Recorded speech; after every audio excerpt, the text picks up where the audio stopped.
उकसाने पर हर हाल में यथोचित जवाब देने में सक्षम है।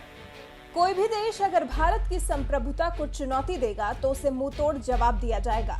पीएम मोदी ने इस ऐलान से ही जता दिया था कि चीन हो या पाकिस्तान, भारत की तरफ आंख उठाने वालों को करारा जवाब दिया जाएगा।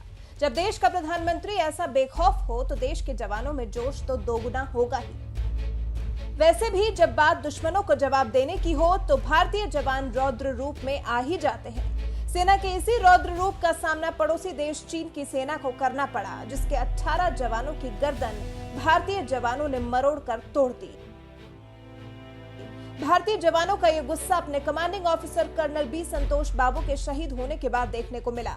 दरअसल 15 जून को गलवान घाटी में चीन और भारत की सेनाएं आमने सामने थीं। इसी दौरान हुई हिंसक झड़प में कर्नल बी संतोष बाबू समेत 20 जवान शहीद हो गए।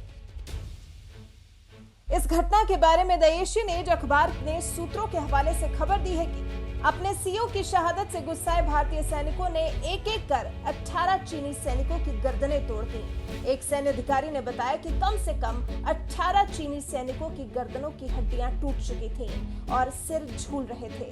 अपने कमांडर की वीरगति प्राप्त होने से गुस्साए भारतीय सैनिक इतने आक्रोशित हो गए कि सामने आने वाले हर चीनी सैनिक का वो हाल किया कि उसकी पहचान कर पाना भी संभव नहीं रहा।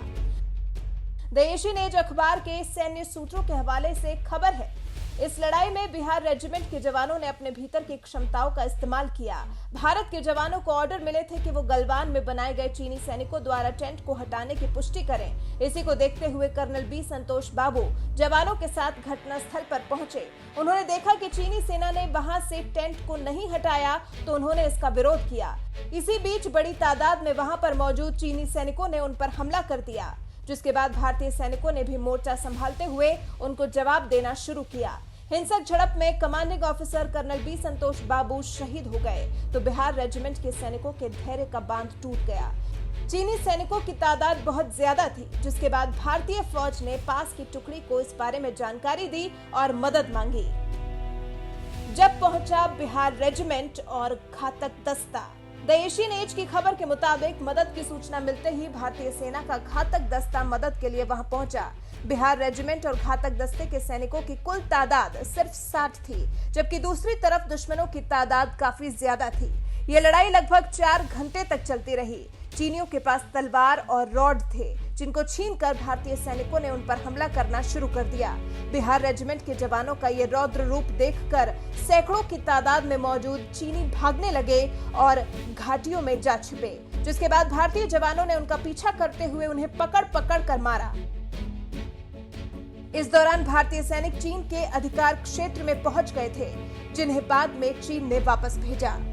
बता दें 15 जून को पूर्वी लद्दाख की गलवान घाटी में चीन के साथ हुई हिंसक झड़प के दौरान भारत के 20 जवान शहीद हो गए थे, जबकि चीन को भी भारी नुकसान हुआ था।